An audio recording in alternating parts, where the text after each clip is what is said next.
Hello everyone, welcome back to the channel. Today's video is for Apex Legends beginners. If you want to improve your skills, definitely stick around for these tips and tricks that can make you a better player. Today's video focuses on fighting skills. Tip number 1 is weapon recoil control. If you want to work on your aim, the firing range is your best friend. Head over to the firing range and start with easy to use weapons like the R301, the Flatline, or the R9. Recoil varies with every weapon, so you can easily understand the pattern and speed of burst of every individual weapon by getting near a wall and just shooting without adjusting it. You can play with the firing range settings and see what you like. I personally like to put the hit markers on, so I can see how many shots I hit on the dummy from different distances. If you prefer, you can also make the dummy strafe and practice the tracking. These tips are universal to any sensitivity you feel like using, and you should adjust the sensitivity to your own personal taste. Tip number 2 focuses on effective positioning during a fight. This could be a 1v1 or a way for your team to gain a better position. Taking advantage of high ground whenever possible can give you a better vantage point and make it harder for opponents to hit you. Additionally, make good use of cover. Always be mindful of your surrounding and utilize objects like walls, rocks, or buildings to shield yourself from the enemy fire. It's important to avoid exposing yourself to too much gunfire.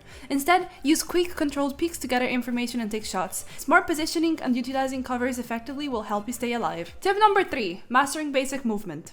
Movement plays a crucial role in both engagements and traversing the map efficiently. Practice side jumps in between movements to cover ground quickly. Consider holstering your weapon while you're not in immediate danger. Learn how to climb buildings, rocks, and any object. Almost anything is climbable on Apex. It's important to gain confidence and practice climbing things. Use zip lines to gain speed and redirect. By mastering movement techniques, you'll have better control over engagement, escape sticky situations, and quickly reposition yourself. If you feel brave enough, learn to wall jump, to throw off your enemies while in a fight or even moving faster across the map. Wall jumping requires timing. First, you need to slide into a wall. When you're about to get into the climbing animation, you let go of the forward key and you jump. If you're a mouse and keyboard player, I recommend building up muscle memory by binding your mouse scroll wheel down and up to the forward and jump in order to be able to tap strafe and bunny hop. This is not really important at this stage. I would recommend to focus on other tips first. Tip number 4, timing your healing and shield swapping. When you're still developing a game sense, knowing when to heal and manage your shield during a fight is very hard to time. First off, look for cover where you can heal safely.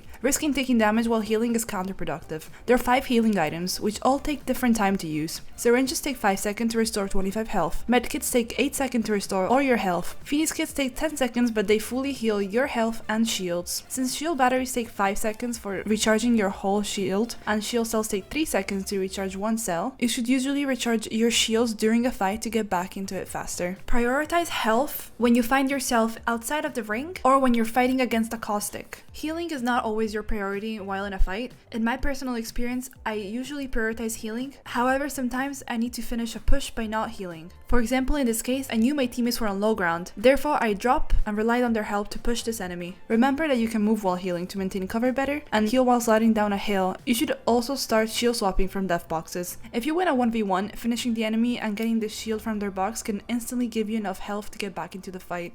You can also shield swap after wiping a team to counterattack a third party, and you can also drop a shield swap for your knocked teammate while getting revived by your third. If you complete a finisher on an enemy, it recharges your shields too. Tip number 5, strategic engagement. Tip number 5 combines some of the other tips in order to help you build a better game sense. It is important to understand when to push and how to engage a fight strategically. Communication is key if you play with a team. Before engaging, assess the situation and look for advantages. If you've knocked down an enemy, that is a clear sign to push forward and finish the fight. Coordinate with your teammates and plan your approach. Utilize cover during your push and be aware of the enemy's potential counterattacks. If they have a lifeline, it will be a much harder push since she's able to shoot back while reviving. Consider using your legend abilities to gain an even better advantage or to create an escape route. If the fight is not in your favor or you're at a disadvantage, it might be wiser to retreat and reassess the situation. I still recommend to take as many fights as possible because that will make you a better player.